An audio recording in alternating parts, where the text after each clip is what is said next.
यहोवा मेरा चरवाहा, मैं उसकी भेड़ें हैं। यहोवा अपनी भेड़ों को समय पर चराता है, समय पर पानी पिलाता और उसे छांव में रखता। जब जंगली जानवर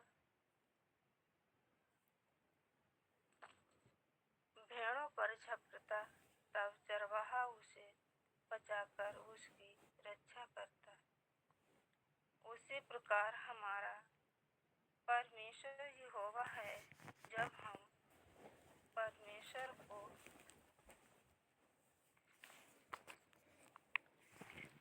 अपने जीवन में पहला स्थान देते हैं,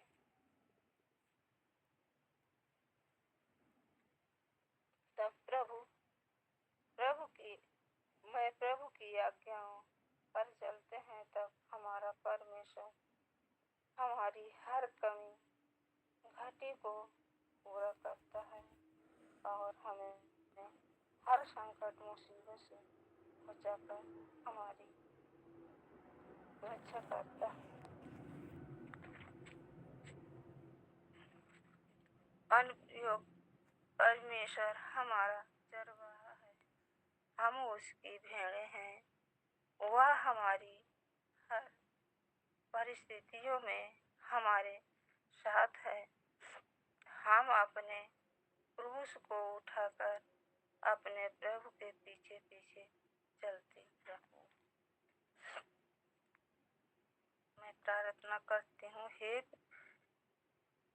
हे पिता, मैं आपका धन्यवाद करती हूँ कि आपने मुझे यहाँ तक संभाला। प्यारे प्रभु जी, हर संकट मुसीबत से मुझे बचाकर रखा। प्यारे पिता, मैं प्रार्थना आपसे करती हूँ प्यारे प्रभु जी, जैसे प्यारे पिता आपने अब तक मुझे संभाला और आगे भी संभालेंगे। प्यारे पिता परमेश्वर प्रभु यीशु मसीह मेरी हर पल प्यारे प्रभु जी मेरी चिंता रखते हैं। जब हम अपने प्रभु के बताए हुए नियमों पर और वचनों पर चलते हैं, तब प्रभु मेरी हर पल सहायता मदद करते हैं। मेरी हर कमी घटी को पूरा करते हैं और हर परेशानी संकट से प्रभु मुझे बचाते हैं। प्यारे प्रभु जी, मैं आपका धन्यवाद देती हूँ।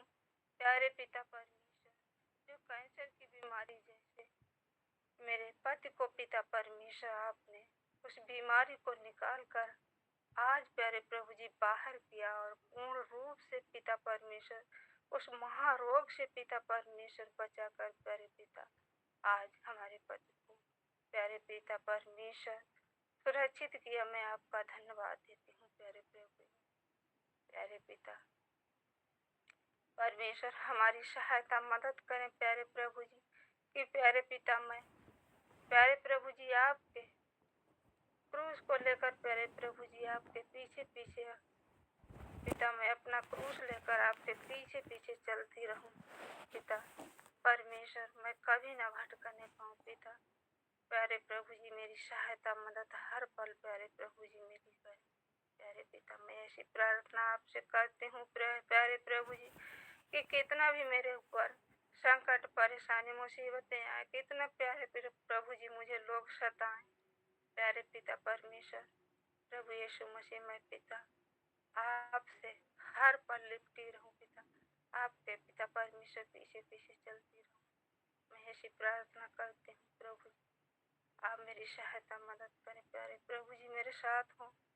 मैं यह प्रार्थना अपने पवित्र परमेश्वर प्रभु यीशु मसीह के नाम से मांग लेती हूँ। प्यारे पिता आप बड़े मैं मेरे जीवन में प्यारे प्रभु जी मेरी नहीं आपकी इच्छा पूरी होने पाए, मैं शायद महिमा आपके नाम को देती हूँ।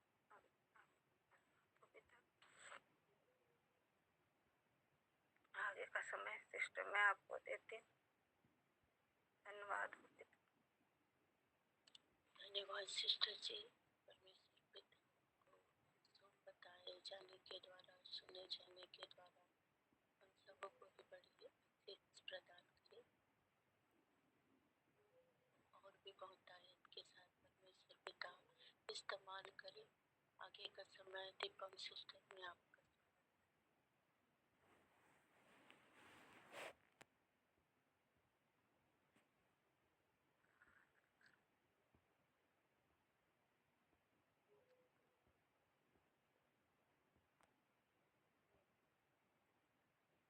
सभी को जय मसीह की।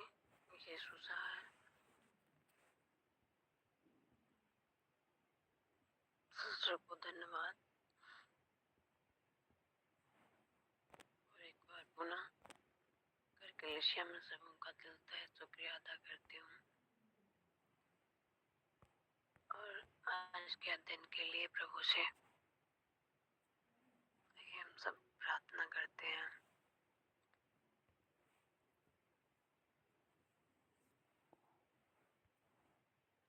धन्यवाद परमेश्वर पिता, आपकी महिमा हो। जयकार हो परमेश्वर, एकमात्र सच्चे और जीवित परमेश्वर यहोवा, आपके ही नाम को प्रभु महिमा मिले। प्रभु आपने हम सबों को अपनी दया अपने अनुग्रह से प्रभु अपने पास आने दिया कि हम आपके निकट बैठ करके आपकी बातों को आपके भेदों को जानने पाए और आपको महिमा देने पाए। परमेश्वर पिता आपका धन्यवाद और आपसे प्रार्थना करते हैं प्रभु आज के अध्ययन में सीखने समझने समझाने में पवित्र आत्मा प्रभु आप हम सबों का नियंत्रण अपने हाथ में ले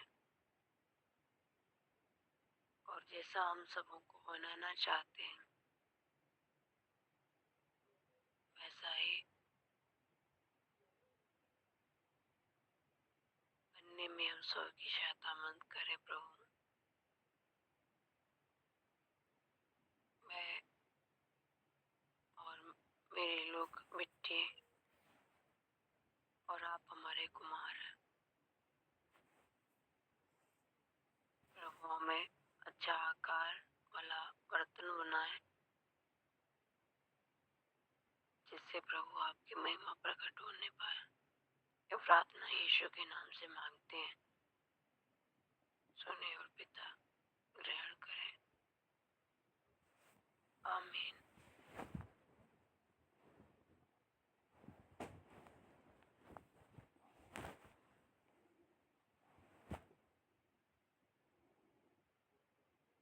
हालेलुया।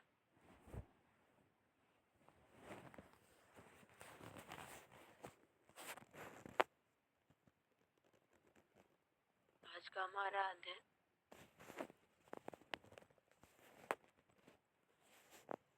मरकुश नामक पत्री से है और अध्याय 2 संख्या 21 से 22।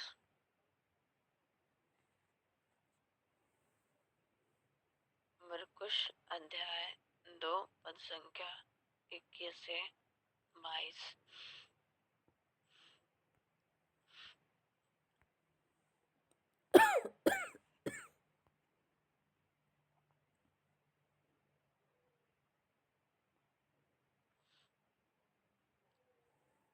मरकुश अध्याय 2 पद संख्या 21 से 22 पढ़ेंगे। यहाँ पर लिखा है, नए कपड़े का पैबंद पुराने वस्त्र पर कोई नहीं लगाता, नहीं तो आप पैबंद उसमें से कुछ खींच लेगा, अर्थात नया पुराने से और अधिक फट जाएगा।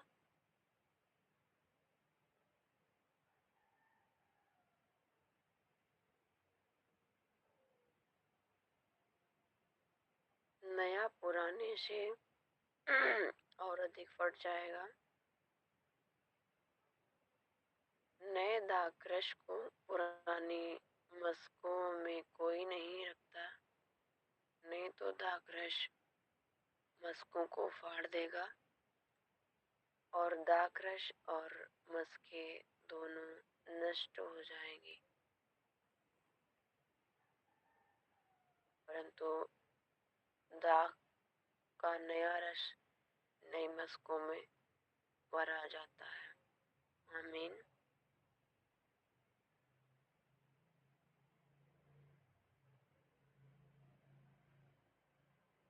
प्रभु आप ही हम सबको वेद जानने में, समझने में सहायता और मदद करें, यीशु के नाम में आमीन।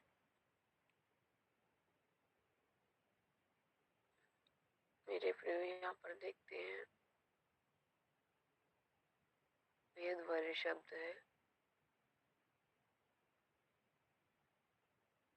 कोरे कपड़े का पैबंद,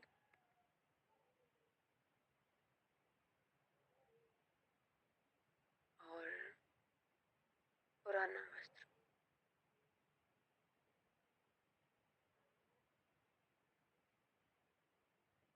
कोरे कपड़े का पैबंद यानी कि नई वाचा का जीवन, और पुराना वस्त्र यानी कि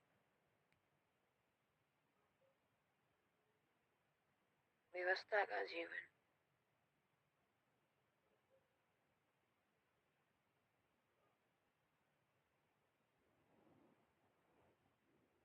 हम इस कोरे कपड़े का पैबंद और इसके पैबंद को पुराने वस्त्र पर लगाए जाने के बारे में विचार करेंगे। और सब जो स्त्रियां हैं उसे भली भांति जानती और समझती होंगी। जब कोई पुराने वस्त्र पर नए वस्त्र का पैबंद सिल देता है तो वह कपड़े को और भी फाड़ देने में सक्षम होता है। मेरे प्रियो, जब हम देखते हैं जब किसी नए कपड़े को हम धुलते हैं तो वो क्या होता है, सिकुड़ता है। और जब हम पुराने कपड़े पर नए पैबंद को लगा देंगे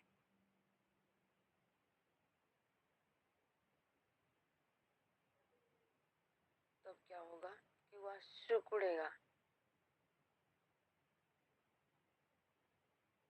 और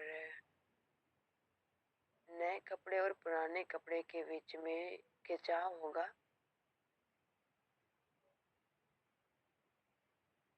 और ऐसी खिंचाव की स्थिति में क्या होता है, कपड़ा फट जाता है।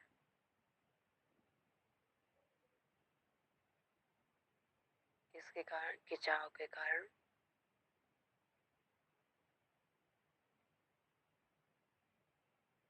यानी कि पैबंद लगाना व्यर्थ ठहरता ही है, लेकिन उसके साथ मेरी मूर्खता जो ऐसा करता है प्रकट होती है, क्योंकि हम उस फटे को अच्छा बनाना, जहाँ पर सिलाई के बाद हमने देखा, पैबंद लगाने के बाद देखा कि वह और भी फट गया।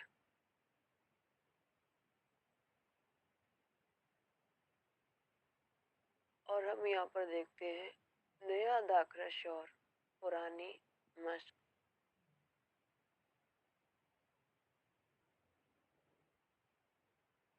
नया दागक्रश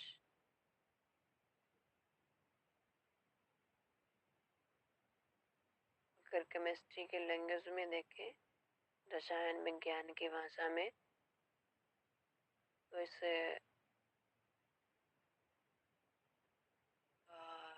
दाखरस को वाइन कहा जाता है।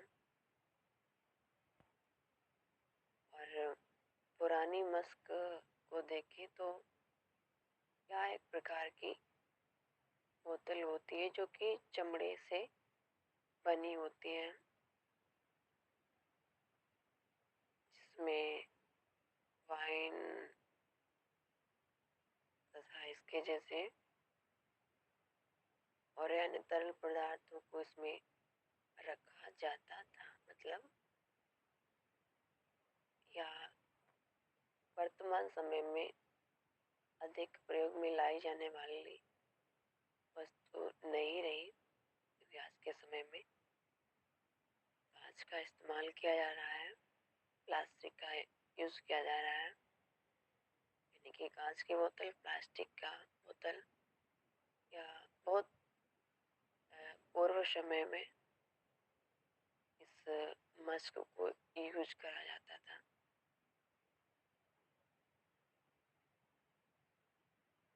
और नया दाखरस, पुरानी मस्क, ये दोनों गहरे शब्द हैं।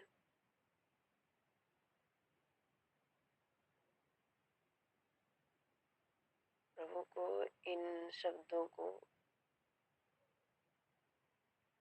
इन एग्जाम्पलों को क्यों लाने की जरूरत हुई?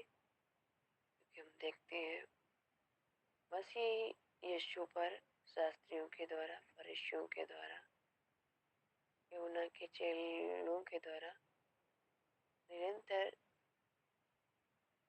भिन्न भिन्न तरीके से दोषारोपण हो रहा है।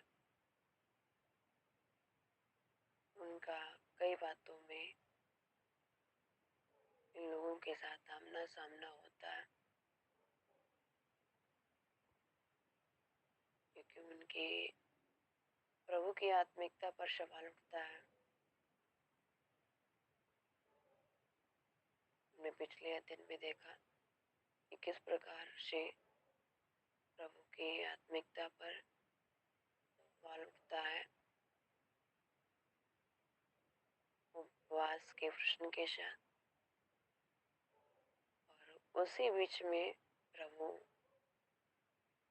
इन कोरे पैबंद और नया दाखरस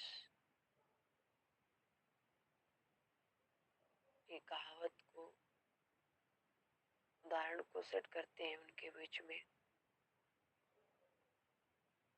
नया दाखरस यानी कि वही नई वाचा का जीवन, पुरानी मस्क वही व्यवस्था का जीवन।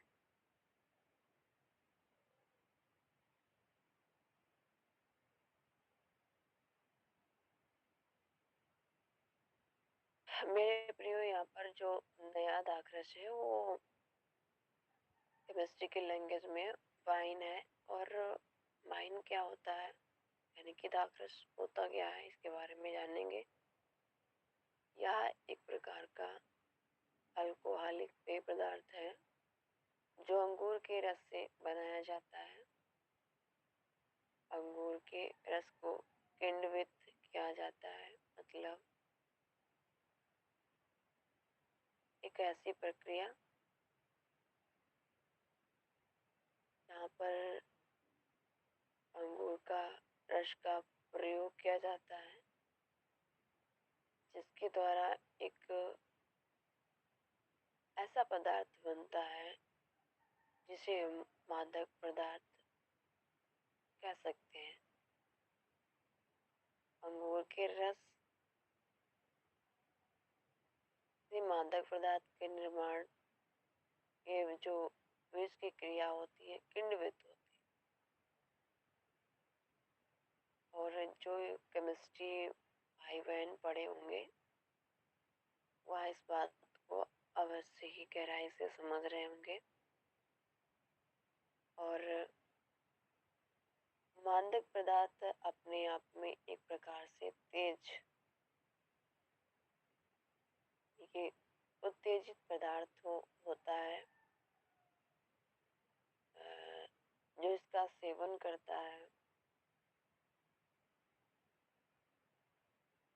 आपके शरीर की नसों में एक उत्तेजना बढ़ जाती है, जिससे मनुष्य अपने आप को आउट ऑफ कंट्रोल महसूस करता है। मेरे प्रियो,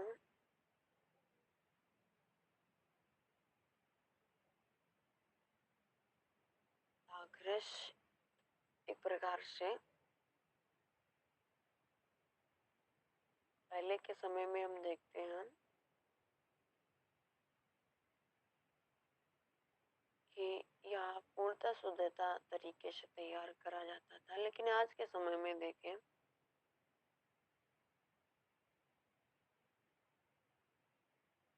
विभिन्न विभिन्न तरीके से मादक पदार्थों का निर्माण करा जाता है, जो कि अत्यंत घातक होता है।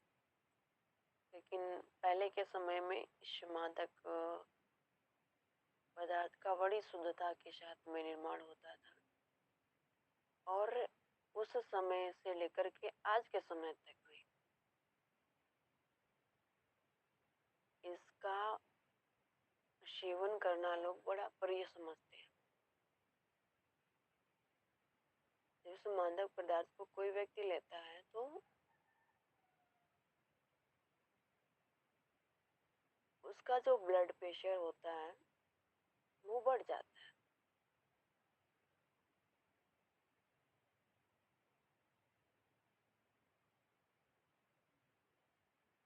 मेरे प्रियो,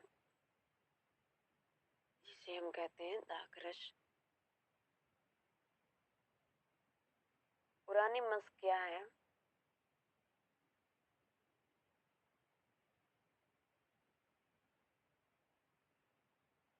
मेरे प्रियो, इसके बारे में जानेंगे कि हम देख चुके हैं चमड़े का है, चमड़े की बोतल जिसमें इस मादक पदार्थ को रखा जाता है। यदि यह तेज गुणवत्ता वाला नया दाखरस पुरानी मस्क में भर दिया जाता है तो दाखरस दरारों से बाहर निकलकर मस्क पर पड़ता है, जो कि चमड़े से बनी होती है और खराब होने लगती है, अंततः वह फट ही जाती है। मेरे प्रिय, एक बात को मेंशन करें कि जब आपके घर में कोई ऐसी बोतल आती है जो बिल्कुल नई और सील होती है,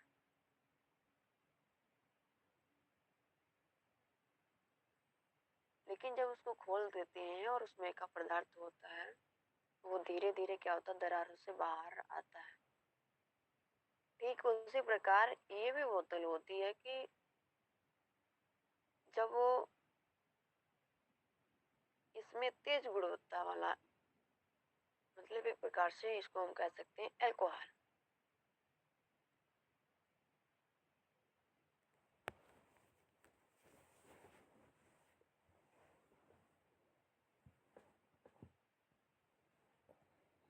जब पुरानी मस्क में भर दिया जाता है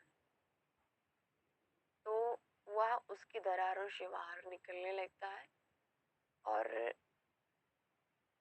चमड़े के लिए अगर तरल कोई पदार्थ यूज किया जाए चमड़े पर और वह कंटिन्यू तरल पदार्थ चमड़े पर बना रहे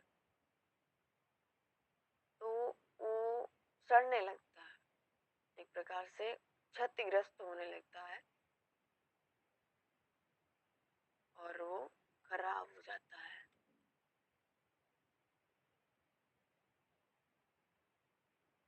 लिक्विड चमड़े पर जाना नहीं चाहिए, क्योंकि अपने यहाँ कोई अगर चमड़े का बेल्ट होगा, चमड़े का जूता होगा, तो घर में लोग मना करते हैं ना कि चमड़े पर पानी नहीं चलेगा। चमड़े पर पेंटिंग करने वाला, उसको कलर करने वाला ब्रश होता है जिसके द्वारा उस पर रगड़ के कलर कर दिया जाता है, बट उसे साफ नहीं किया जाता। जैसे अन्य जूते जो होते हैं कपड़े के बने होते हैं या किसी प्रकार से होते हैं, उनको हम ब्रश पानी से धुलाई कर देते हैं।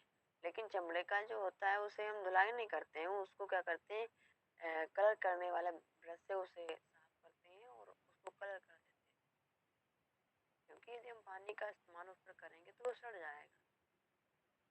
ठीक उसी प्रकार से जब याद आक्रश उस पुरानी मस्क में भर दिया जाता है तो दरारों से बाहर आता है और बाहर चमड़े पर जैसे पड़ता रहता है, वैसे ही वो मस्क को खराब कर देता है।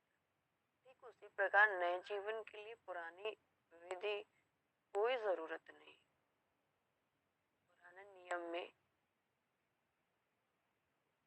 लोग पाप में पकड़े जाने पर उन्हें दंड दिया जाता, जो भिन्न भिन्न प्रकार के प्रावधान उनके लिए होते थे। किसी को काफी समय तक कोठरी में बंद कर रहना पड़ता था, तो किसी को पत्थरवा करके मार दिया जाता था। मेरे प्रिय,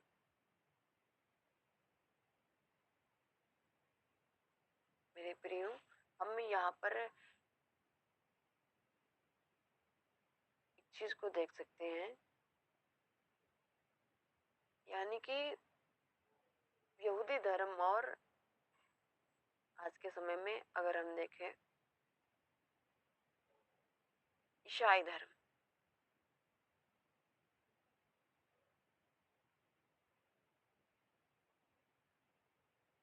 यीशु मसीह के आने के बाद नई वाचा के जीवन की शुरुआत हो जाती है। यीशु यह कहकर लोगों को सिखाने लगते हैं, मतलब जब पहला कोई व्यक्ति पाप करता था तो पाप के लिए उसका एक प्रावधान होता था, जिस प्रावधान में उसको किया जाता था, दंड दिया जाता था और वो बड़ा ही घातक होता था। पर यीशु मसीह जैसे ही प्रकट होते हैं, आराधनालय के बीच में आकर के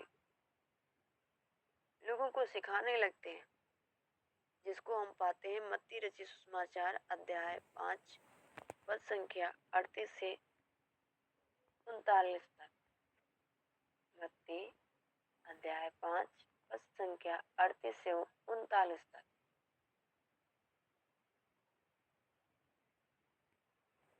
यहाँ पर लिखा है, तुम सुन चुके हो कि कहा गया था कि आंख के बदले आंख और दांत के बदले दांत। इसे व्यवस्था विवरण में 19 अध्याय पर संख्या 21 में पाते हैं पहले। परंतु जब हम 39 को देखते हैं, लिखा है, परंतु मैं तुमसे यह कहता हूँ, यीशु मसीह के आने के बाद यीशु मसीह क्या कहते हैं, परंतु मैं तुमसे यह कहता हूँ कि बुरे का सामना न करना, परंतु जो कोई तेरे दाहिने गाल पर थप्पड़ मारे उसकी वो दूसरा भी फेर दे। यहाँ पर यीशु पुरानी व्यवस्था की बातों को त्याग करना और नई वाचा की बातों पर ध्यान धरने और उनको जीवन में लागू करने के लिए लोगों को प्रेरित करते हैं।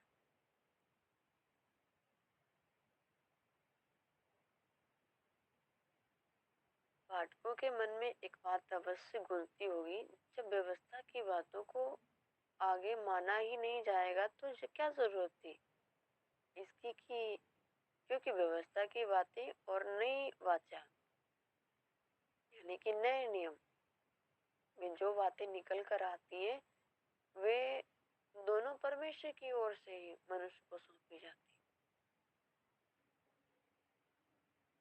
है। बहुत बार हमारे, जब हम शुरुआत में मसीह में ही बढ़ रहे होते तो हमारे अंदर मन में भिन्न भिन्न प्रकार के शब्द गूंजने लगते। क्यों ऐसा? मैं सच में बताऊं, मैं जब पढ़ रही हूँ, शुरू में पढ़ रही थी, इसके बारे में जान रही थी, तो मैं पुराने नियम को सुनकर के एकदम खिन्न हो जाती थी। पुराने नियम में है क्या? लेकिन धीरे धीरे जब हम गहन अध्ययन में दोनों को मैंने अध्ययन किया, प्रभु की सहायता से उपवास और प्रार्थना के द्वारा बहुत सारा समय इसके लिए निकाला, इसको जानने के लिए। तो धीरे धीरे सारी बातें समझ में आने लगी और मेरे मन में कोई पुराने नियम के प्रति दोषारोपण की टिप्पणी की कोई भी भावना नहीं है।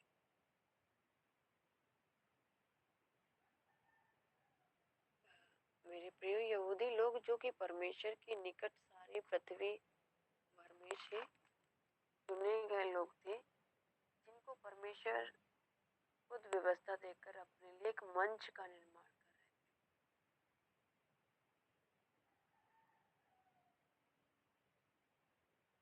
कौन सी मंच का निर्माण कर रहे थे?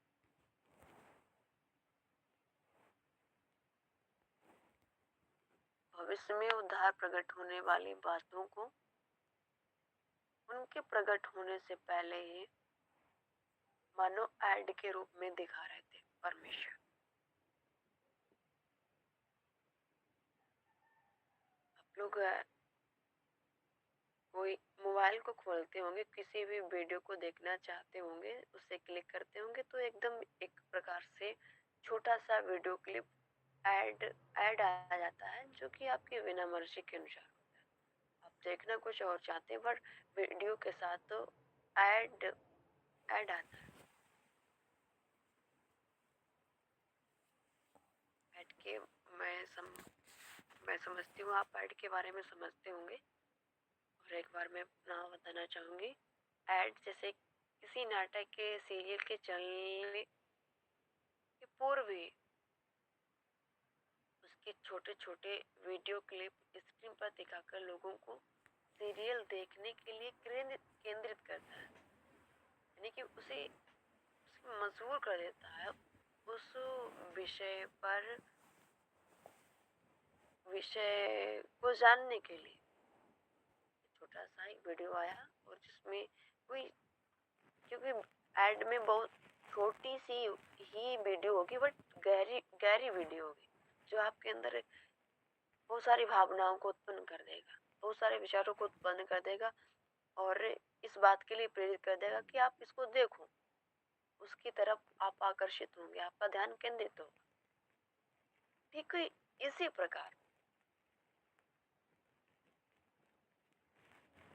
मतलब जब एक ऐड आपके ध्यान को केंद्रित करता है कि आप उस सीरियल को देखने के लिए मजबूर हो जाते हैं,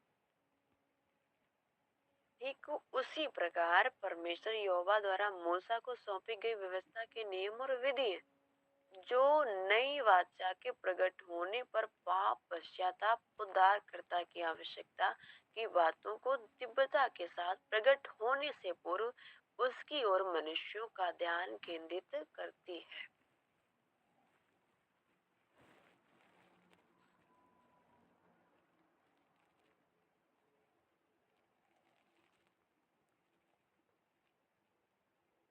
मेरे प्रियो, हम टू द पॉइंट पर चलेंगे।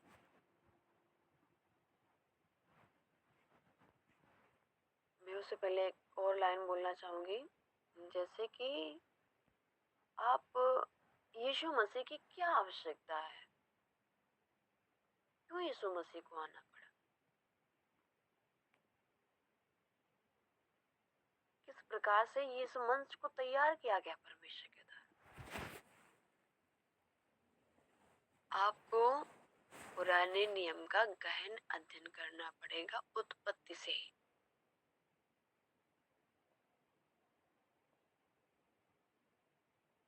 क्योंकि परमेश्वर ने जो भी रखा है इस पवित्र बाइबल में, पवित्र शास्त्र में, वो सब व्यवस्थित ढंग से रखा है। व्यवस्था सौंपी है, नियम और विधियां हैं, आज्ञा हैं,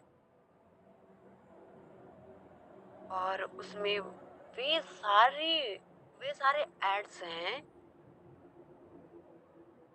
जो नए नियम में पहले और अब, मतलब भूत और भविष्य और वर्तमान, तीनों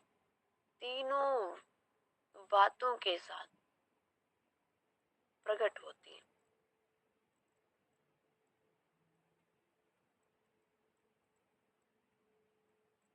इसलिए अगर आप इन सारी बातों को गहराई से जानना चाहते तो आपको पुराने नियम का अध्ययन करना ही होगा,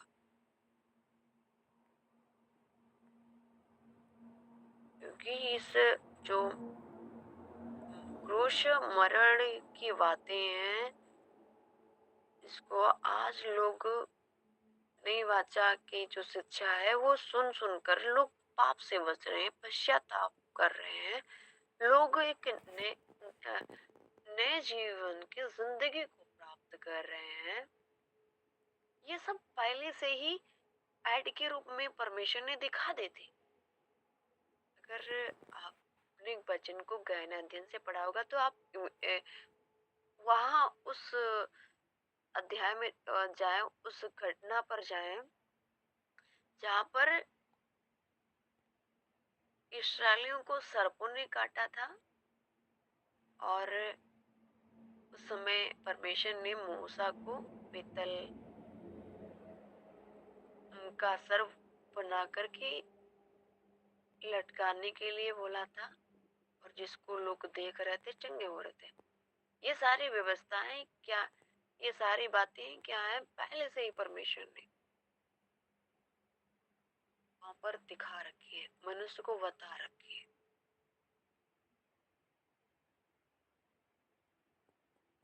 इसलिए आप कभी भी पुराने नियम को छोड़े नहीं। पुराने नियम का प्रार्थना के साथ में निरंतर प्रार्थना के साथ में उसे शुरू करें, क्योंकि बिना पवित्र आत्मा की सहायता से आप उसमें उसको पढ़ेंगे तो उलझ जाएंगे। क्योंकि मैं बहुत सारी बातों में उलझ जाती थी, लेकिन परमेश्वर की आत्मा की सहायता से उन बातों को समझ पाते थे। हम कहाँ की बात कर रहे हैं? पुराने कपड़े और नए कोरे कपड़े पर पाबंद लगाए जाने की बातें, यानी कि पुराने कपड़े पर नए कोरे कपड़े का पाबंद नहीं लगाया जा सकता, क्योंकि अगर लगाया भी जाएगा तो फट जाएगा। पुरानी मस्कों में यदि नया दाखरस भरा गया तो मस्क फट जाएगा। ठीक इसी प्रकार यहूदी मत के लोग मसीही मत के साथ जीवन जी नहीं सकते। कैसे मेरे प्रियो? अगर हम एग्जाम्पल देखें पौलुस, या एग्जाम्पल पौलुस पर है ना, बहुत अच्छी रीति से सेट होता है। पौलुस यहूदी मत में था, यहूदी धर्म के लिए बड़ा अच्छा ज्ञाता था, बहुत अच्छा ज्ञान रखने वाला था, परमेश्वर के लिए भी वफादार था। पर क्या था मेरे प्रियो, यह उन व्यक्तियों में से आता है जो जहाँ पर क्या होता है, आराधनालय के विच प्रति सप्ताह व्यवस्था की बातें पढ़ी जाती थी, भविष्यवाणियों की बातों पर चर्चा होती थी, उसके बीच में शामिल होने वाला व्यक्ति था। पर यीशु मसीह की सच्चाई को यह हजम नहीं कर पा रहा था, यह उसके पूर्णता विरोध में था। यानी अभी इसके अंदर क्या है, व्यवस्था की बातें, पर वह सुनता तो है व्यवस्था की बातों, क्योंकि यीशु मसीह बिना व्यवस्था से नहीं आए, यीशु मसीह उसी में से निकल कर आए। सबका यहोवा और अबका यीशु। मेरे प्रिय,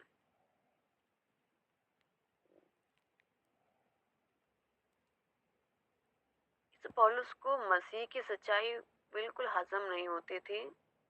मसीह के लोग मसीह के लिए जी रहे थे, हजम नहीं हो रहे थे, या उनके लोगों को मनुष्य का बनाया हुआ पंथ समझकर उसे नष्ट कर देना चाहता था। और मसीह जो कि एक सच्चाई थी मनुष्य के लिए, या क्या कर देना चाहता था, मिटाना चाहता था, अपने घमंड में था।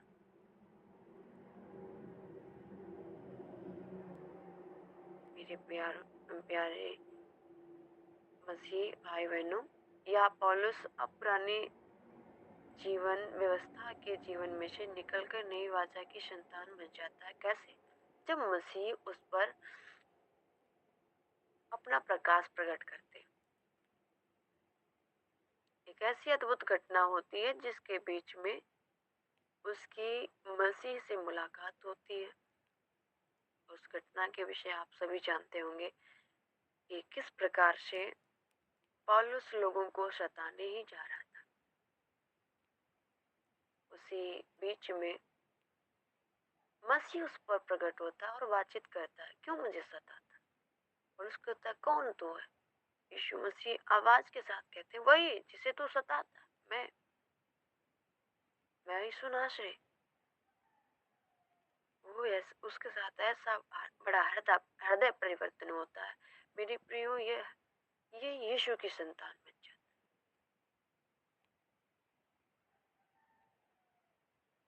है और उसके पीछे वो लेता है।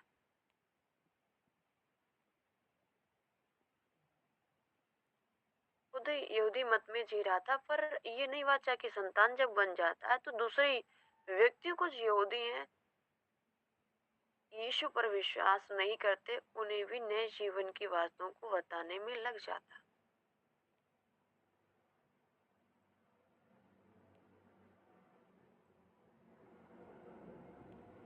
मेरे प्रियो,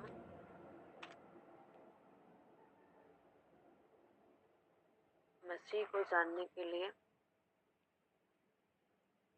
को पुरानी परंपराओं को, पुराने रीति रिवाजों को, जो कि संसार उसके लोगों के द्वारा बनाया गया है, हमें उनकी समझ का, खुद की समझ का त्याग करना अवश्य है। क्योंकि पुराने स्वभाव में मनुष्य जीने वाला और नए स्वभाव के साथ मनुष्य जीवन जीने वाला, ये दोनों एक साथ नहीं रह सकते, एक साथ नहीं टिक सकते।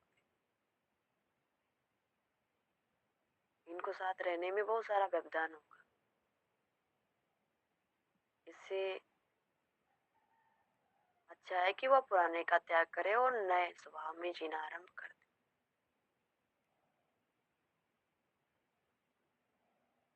जब कोई मसीही व्यक्ति अपने नए स्वभाव में जी रहा होता है, पुराना स्वभाव उसकी अभिलाषाओं में खिंच जाने के कारण उसके अंदर आ जाता है, तो हम देख सकते हैं आधे अधूरे सुधार के एग्जाम्पल को देख सकते हैं। वो पहले से भी क्या हो जाता है, अधिक तबाही में आ जाता है। आज के समय में अगर देखा जाए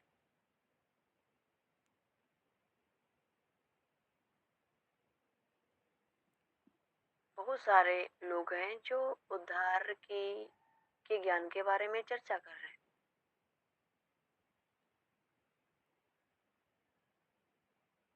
उन्हें वहाँ, अगर वो उद्धार पाना चाहते हैं तो सच में उन्हें मसीह के बातों पर विश्वास करना, क्योंकि पौलुस जान चुका है, पहले तो नहीं जानता था, लेकिन जब परमेश्वर ने दिव्यता के साथ में उस पर अपने आप को प्रकट किया और उसकी आत्मा में बदलाव आ गया, तो वह उसी बदलाव को लोगों में चाहता है जो पौलुस की भांति पहले जी रहे थे, यानी कि व्यवस्था का ज्ञान रख रहे थे। हर हर सप्ताह उसकी व्यवस्था की बातों को सुनते थे, उसकी भविष्यवाणियों को, ये कि यीशु मसीह आएगा, प्रकट होगा, ये सब बातें समझते थे, पर परमेश्वर की समझ के अनुसार नहीं, अपनी समझ के अनुसार। आज भी संसार में ऐसे लोग हैं जो अपनी समझ के अनुसार उद्धार के मार्ग को जानने की शक्ति रखते हैं, उद्धार को पाने के लिए वो कोशिश करते हैं,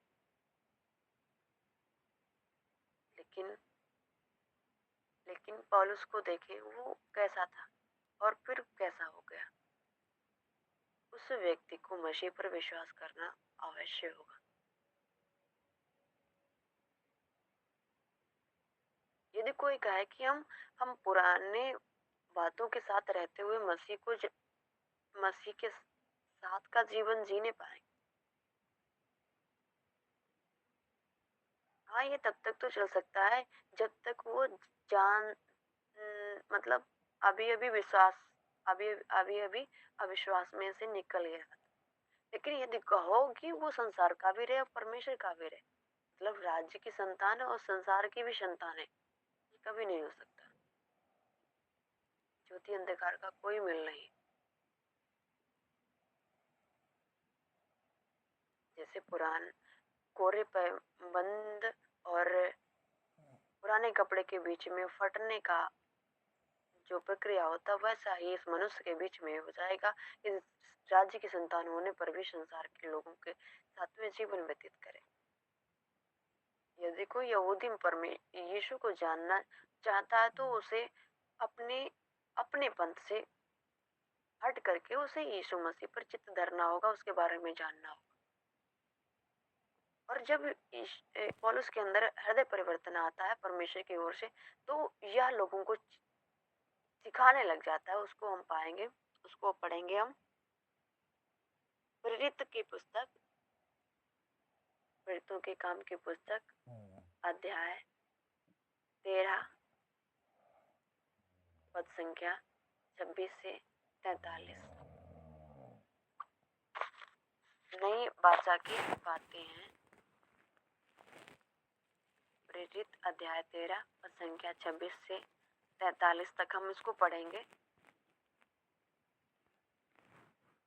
जो कि एक प्रकार से क्या है, पूरे कपड़े का पैबंद है, यानी कि नई वाचा जीवन की बातें हैं। पौलुस पहले वह पुराने पैबंद में मानो पुराने जीवन में जी रहा था। यहूदी धर्म उसी को सर्वस्व समझ रहा था, लेकिन उसका घमंड परमेश्वर बड़ी दिव्यता के साथ उसमें प्रकट होकर तोड़ देते हैं और अब वह मसीह के उस नए जीवन की वाचा की बातों को लोगों को बताने के लिए प्रेरित होता है। जैसे यहाँ पर लिखा है 26 पद में, जब हम प्रेरितों के काम अध्याय 13 पद संख्या 26 से लेकर के 43 तक पढ़ते हैं। इसको बड़े ध्यान से सुनना। नई वाचा को किस प्रकार से मनुष्य के बीच में प्रकट कर रहा है। हे भाइयों, तुम जो अब्राहम की संतान हो और तुम जो परमेश्वर से डरते हो, तुम्हारे पास एक उद्धार का वचन भेजा गया है, क्योंकि यरूशलेम के रहने वालों और उनके सरदारों ने न उसे पहचाना, न भविष्यवक्ताओं की बातें समझी जो हर सप्ताह के दिन पढ़ी जाती हैं। इसलिए उसे दोषी ठहराकर उन बातों को पूरा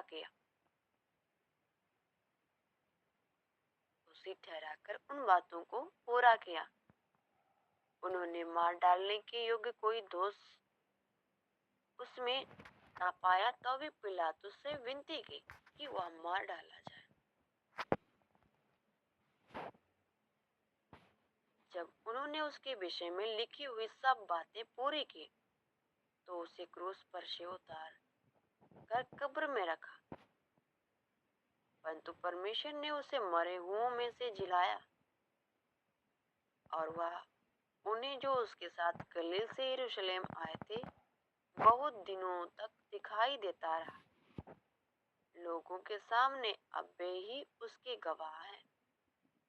हम तुम्हें उस प्रतिज्ञा के विषय में जो बाप दादों से की गई थी यह सुसमाचार सुनाते हैं कि परमेश्वर ने यीशु को जिलाकर वही प्रतिज्ञा हमारी संतान के लिए पूरी की, जैसा दूसरे वचन में भी लिखा है, तू मेरा पुत्र है, आज मैं ही ने तुझे जन्माया है। और उसके इस रीत से मरे हुओं में से जिलाने के विषय में भी वह कभी न सड़े। उसने यूं कहा है, मैं दाऊद पर की पवित्र और अटल कृपा तुम पर करूंगा। इसलिए उसने एक और वचन में भी कहा है, तो अपने पवित्र जन को सड़ने ना देगा, कि दाऊद तो परमेश्वर की इच्छा के अनुसार अपने समय में सेवा करके सो गया और अपने बाप दादों में जा मिला और सड़ भी गया, परंतु जिसको परमेश्वर ने जिलाया वह सड़ने नहीं पाया। इसलिए हे भाइयों, तुम जान लो, पौलुस इस बात के लिए प्रेरित करता है क्योंकि यहूदी लोग ही यीशु मसीह पर विश्वास नहीं करते बल्कि उसके विरोध में होते हैं। वह उनके बीच में जाकर के बताता है कि देखो किस प्रकार से आराधनालय में यरूशलेम में भविष्यद्वक्ताओं की बातों को पढ़ा जाता था, सुनाया जाता था,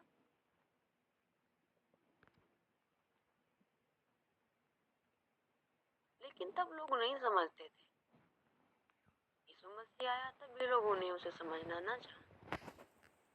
लेकिन ये हम देखते हैं पौलुस भी इस बात को नहीं समझता था, लेकिन दिव्यता के साथ जो परमेश्वर उस पर प्रकट होते हैं, बस सच्चाई को दिव्यता के रूप में प्रकाशित करते हैं, तब वह जान जाता है और वह जानकारी लोगों के बीच में पेश करने का निरंतर प्रयत्न करता है और लोगों को बताता है, कहता है हे भाइयों, तुम जान लो कि इसी के द्वारा पापों की क्षमा का सुसमाचार तुम्हें दिया जाता है।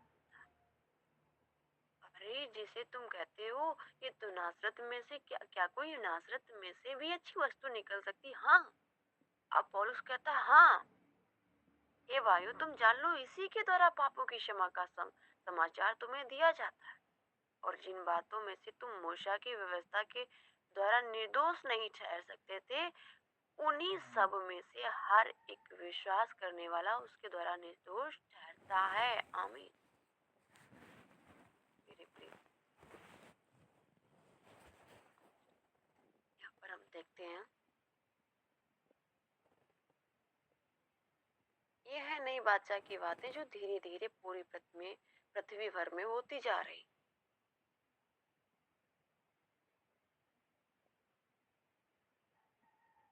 यहूदी इनकार करते थे जिनके द्वारा यीशु मसीह पर दोषारोपण हुआ, उसे क्रूस पर लटकाया गया। पिलातुस से मांग करी इसे क्रूस पर चढ़ा। उसके लिए भिन्न भिन्न प्रकार के बातों को हम देखते हैं। ये करने वाले कौन थे? पौलुस, वो यहूदी लोग ही थे जिन्होंने, जो लोग क्या करते थे, व्यवस्था को पढ़ते थे, भविष्यवाणी को की बातों, भविष्यद्वक्ताओं की बातों को समझते सुनते थे। उन्हीं लोगों ने ऐसा किया। पुरानी बातें, व्यवस्था की बातें, जिसमें मनुष्य अपनी समझ के अनुसार जी रहा, ये सब चलते हुए कोई मसीह को नहीं जान सकता। यदि कोई व्यवस्था की बातों में अपनी समझ को लगाए, ये परमेश्वर की बातें हैं, भेद भरी बातें हैं, उनके लिए, उनको समझने के लिए परमेश्वर की समझ होना जरूरी। जो कोई इन वचनों को सुने तो पौलुस की तरह अपना पुराना स्वभाव, घमंड सब त्याग कर यीशु के पीछे हो ले, तो परमेश्वर उसे अपने राज्य की संतान होने का अधिकार देंगे। हमें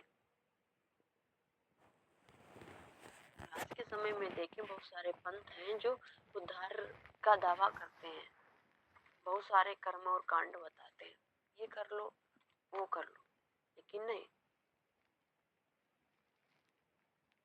हमें पुराना मनुष्यत्व का त्याग करना ही होगा, तब है हम नए मनुष्यत्व में स्वतंत्रता पूर्वक जी सकेंगे, उसका प्रतिफल हमारी जीवन में हो।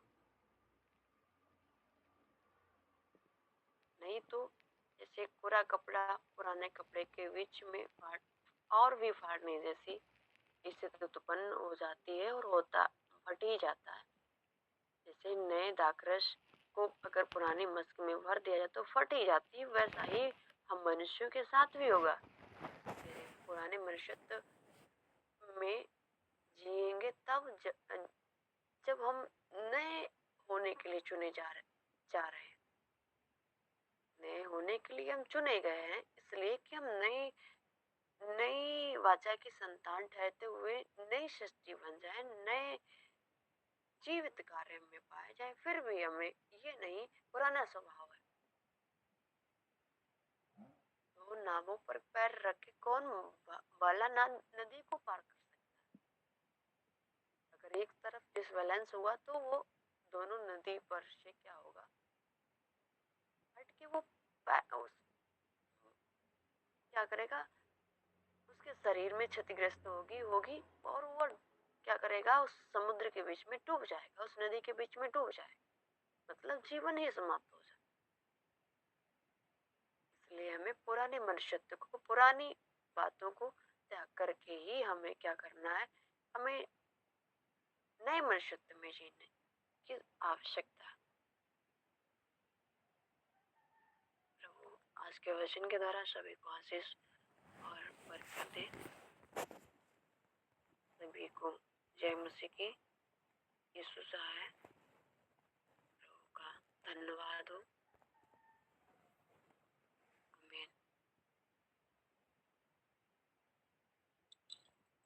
धन्यवाद सिस्टर जी। प्रभु आपको बहुतायत के आशीष प्रदान करे और भी आप परमेश्वर के कार्यों में आगे बढ़ते जाएं। हम सबों के लिए बड़ी आशीष का कारण ठहरा आज का वचन। परमेश्वर पिता का धन्यवाद।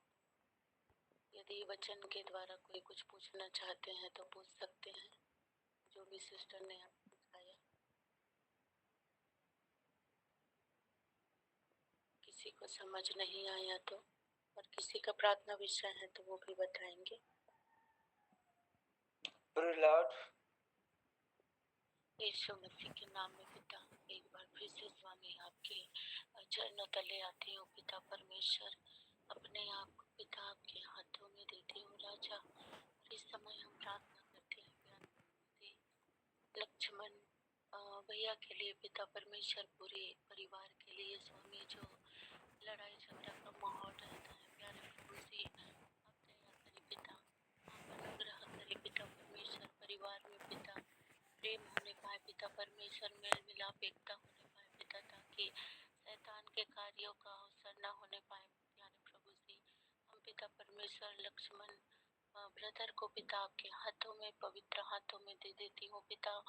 जो भी इनके शरीर में समस्या है पिता परमेश्वर, सारी समस्याओं को यीशु मसीह के नाम में नष्ट करते हैं पिता परमेश्वर। पूर्ण रूप से पिता परमेश्वर आशीर्वाद को पिता परमेश्वर लक्ष्मण ब्रदर के ऊपर हम बोलते हैं प्यारे प्रभु जी, और भी प्रार्थना करते हैं प्रवेश टोप्पो के लिए प्यारे प्रभु जी, जो उनका एग्जाम है पिता परमेश्वर। सहायता करे पिता, मदद करे पिता परमेश्वर, उनकी स्मरण शक्ति को पिता परमेश्वर, उनके मन को तेज करे स्वामी, ताकि पिता परमेश्वर उन्होंने जो भी पढ़ाई पिछले दिनों में किए हैं, अभी तैयारी किए हैं राजा, उन हर एक बातों को पिता अपने एग्जाम में वो लिख सके पिता। एग्जाम का जो क्वेश्चन होता है पिता, वो सही सही आंसर को भर सके, लिख सके पिता परमेश्वर। हर एक बातों में आप सहायता करें, पवित्र आत्मा आप इनके सहायक है। और प्रवेश टोप्पो के लिए पिता परमेश्वर प्यारे प्रभु जी, मैं आपके हाथों में दे देती हूँ पूरे परिवार को पिता, के मम्मी पापा, उस सिस्टर को पिता, हर एक जन को पिता, जितने भी इस परिवार में लोग पाए जाते हैं हर एक को पिता आपके हाथों में दे देती हूँ। अंजू सिस्टर के लिए प्रार्थना करती हूँ प्यारे प्रभु जी, जो इनके बड़े भैया का पैसा जो भी लेकर गए हैं स्वामी, दे नहीं पाए पिता परमेश्वर, ताकि इन दोनों परिवारों के बीच में पिता एकता बनी रहे पिता परमेश्वर, प्रेम बने रहे प्यारे प्रभु जी। उस भाई के मन को, हृदय को पिता बदल दे, ताकि पिता परमेश्वर जितना भी वो पैसा लेकर गया है वो पूरा पैसा वापस इन्हें मिल सके। आप दया करें, अनुग्रह करें।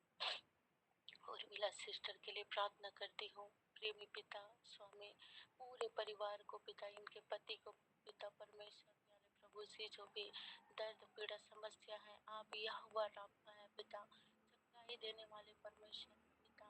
और आपने अपने पुत्र प्रभु यीशु मसीह के पूरे खाने से चंगाई को दे दिया है स्वामी, प्रकट कर दिया है राजा।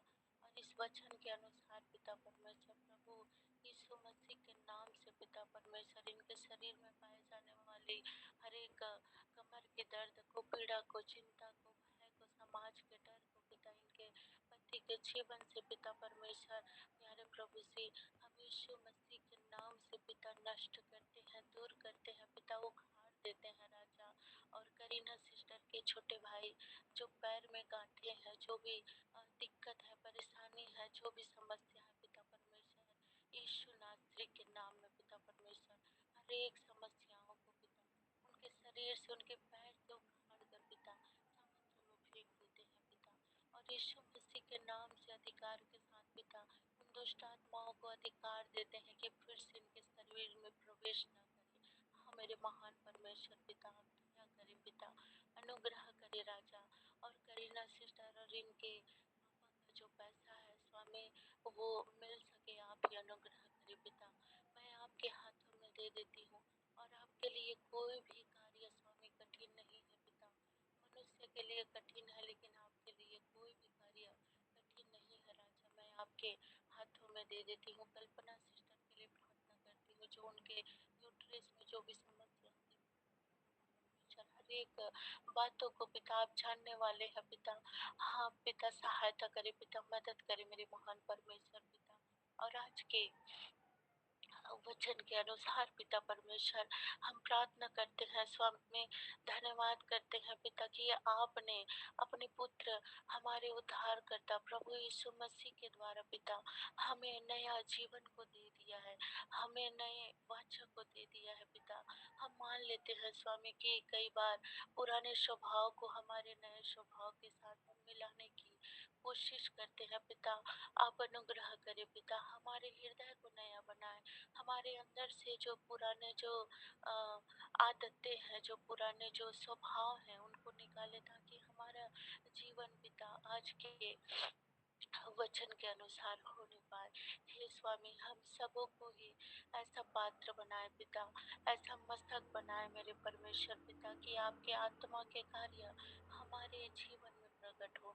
हम सबों को ही नम्र बनाए पिता, विश्वास योग्य बनाए पिता परमेश्वर। और जैसा आप चाहते हैं पिता परमेश्वर, हमारे जीवनों को आप देखना चाहते हैं पिता परमेश्वर, हमें जिस कार्य के लिए आपने चुना है पिता, आपने बुलाया है पिता परमेश्वर, हम उन कार्यों को कर सके पिता। हर दिन पिता परमेश्वर आपके अनुसार पिता हमारे जीवन पिता बदलता जाए। आप अनुग्रह करें, आप दया करें पिता परमेश्वर। जिन भाई बहनों ने पिता प्रार्थना विषय को नहीं दे पाए हैं पिता, जिसके भी मन में प्रार्थना था पिता, हर एक परिवार को पिता, यहाँ पर उपस्थित हर एक जन को पिता नाम बाय नाम पिता आपके हाथों में देती हूँ पिता। हर एक की सहायता करे, हर एक की मदद करे, हर एक के आप संग है, साथ है पिता। मैं धन्यवाद करती हूँ, क्योंकि आपने अपने वचन में लिखा है कि डर मत, मैं तेरे साथ हूँ कहा है। और सच में पिता परमेश्वर, आप हर एक के जीवन के उतार चढ़ाव में, हर एक के चुनौती में, हर एक के संघर्ष में पिता आप संग है, आप साथ है पिता। मैं धन्यवाद करती हूँ। आज के सो बताए हुए सिस्टर के लिए धन्यवाद करती हूँ पिता, कि उनके द्वारा सुना हुआ वचन हम सबों के लिए आशीष का कारण ठहरा पिता परमेश्वर। और सिस्टर को आप और भी पिता बहुत तायत के साथ इस्तेमाल करे पिता परमेश्वर, अपनी भेद भरी बातों को पिता, अपने ज्ञान को, प्रकाशन को पिता परमेश्वर, अपनी आत्मा को पिता और भी पिता उनके जीवन में प्रकट करे पिता परमेश्वर, ताकि आपकी महिमा पिता कर सके स्वामी। और आज के वचन बताए हुए दीपम सिस्टर के लिए धन्यवाद करते हैं पिता। प्रार्थना करते हैं पूरा परिवार पिता परमेश्वर आपकी सेवा में पिता दिन प्रतिदिन पिता बढ़ते जाए पिता परमेश्वर। और भी ये परिवार पिता अनेक लोगों के लिए बड़ी आशीष का कारण ठहरे पिता परमेश्वर। जब इस परिवार को लोग सताते हैं पिता, और आप प्रेम है प्रभु यीशु मसीह, आत्मा का पहला फल प्रेम है, आप अपने प्रेम से ऐसे भर दे इस परिवार को पिता परमेश्वर। जब ये लोग सताए जाते हैं पिता, इनके विरोध में बोला जाता है पिता, तो वो पिता परमेश्वर कुड़कुड़ाने वाले नहीं पिता, बुड़बुड़ाने वाले नहीं पिता, परंतु आप ही के प्रेम को प्रकट करने वाले हो सके पिता, आपके स्वभाव को बताने वाले हो सके, प्रकट करने वाले हो सके पिता। आप अपने प्रेम से भरे, ताकि स्वामी ये दूसरों को भी पिता प्रेम को बांटने वाले हो सके पिता। हम सबों की ही सहायता कर, मैं अपने आप को आपके हाथों में देती हूँ स्वामी। जो भी सर्दी है, जो भी जुकाम है, इन्फेक्शन है पिता, यीशु मसीह के नाम से पिता परमेश्वर उसे नष्ट करते हैं स्वामी। मेरे बेटे को आपके हाथों में देती हूँ पिता, जो उनका एग्जाम शुरू होने वाला है पिता, सहायता करे पिता परमेश्वर, पढ़ने लिखने के बोझ को प्रदान करे पिता। हम सब आपके हाथों में समर्पित होते हैं राजा, और हम सबों के आप संग है, साथ है स्वामी। धन्यवाद करते हैं और धन्यवाद करते हैं पिता परमेश्वर कि आपने प्रार्थनाओं को सुन लिया है स्वामी। हाँ, और आमीन में उसे पूरा कर दिया है आपने, ऐसा ही कर दिया। धन्यवाद करती हूँ और इस विनती को प्रभु यीशु मसीह के नाम में मांगती हूँ। आमीन आमीन। आइए हम प्रभु की प्रार्थना करेंगे। हे हमारे पिता, आप जो स्वर्ग में है, आपका नाम पवित्र माना जाए, आपका राज्य आए, आपकी इच्छा जैसे स्वर्ग में पूरी होती है वैसे ही पृथ्वी पर पूरी हो। हमारी दिन भर की रोटी आज हमें दे। जिस प्रकार से पिता हमने अपने अपराधियों को क्षमा किया, आप भी हमारे अपराधों को क्षमा करें। हमें परीक्षा में ना ला, परंतु हर एक बुराई से बचा, क्योंकि राज्य, पराक्रम, महिमा सदा आप ही की होती रहे। आमीन। Lord,